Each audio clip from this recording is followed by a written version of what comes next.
Le Lagoon 560, c'est le plus récent, je dirais, des grands Lagoons, donc, qui sont fabriqués à Bordeaux, en sachant qu'il y a un modèle un petit peu plus grand qui s'appelle le Lagoon 620, mais avec des programmes très comparables, qui sont des programmes de navigation hauturière, dans le plus grand luxe, on va dire, et qui permettent de vivre à bord comme si on vivait dans une maison.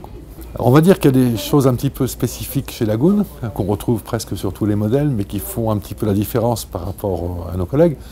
C'est notamment le fait que vous avez des vitres verticales dans le carré, ce qui permet, un, de ne pas avoir d'effet de loupe avec le soleil, d'une part, et deux, de gagner un maximum de place à l'intérieur, dans la mesure où une cloison verticale prend moins de place qu'une cloison oblique, par exemple.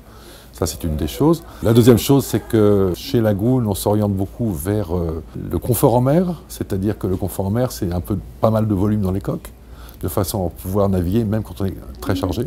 Et puis, bon, ce sont des bateaux qui sont faciles à manœuvrer avec peu de monde à bord aussi, éventuellement un skipper et un équipage qui lui profite de la vie, quoi.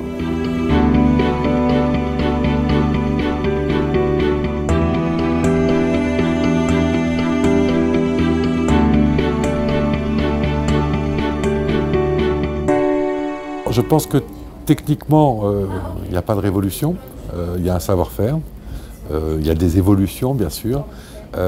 Par contre, d'un point de vue vie à bord, il y a pas mal de choses qui sont assez spécifiques sur ce bateau-là.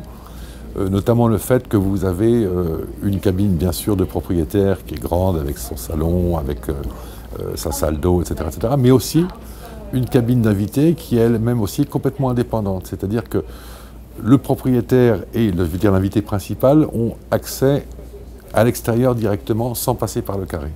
C'est-à-dire que ça leur donne une grande indépendance. Ils sont chez eux, quoi, en quelque sorte. Ça, c'est une chose qui est assez spécifique. Après, je dirais que du point de vue extérieur, c'est un bateau qui a un flying bridge, donc un poste de bar au-dessus et une grande zone de bain de soleil. Donc ça, c'est aussi assez spécifique. De décider d'avoir un poste de bar vraiment surélevé de façon à ce qu'on voit bien ce qu'on fait, en quelque sorte.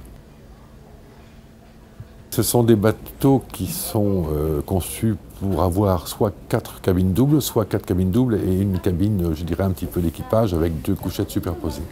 Celui-ci a 4 cabines doubles, cette version-là, donc ça fait 8 personnes tranquilles, parce que chaque cabine a sa propre salle d'eau avec sa douche séparée, etc., etc.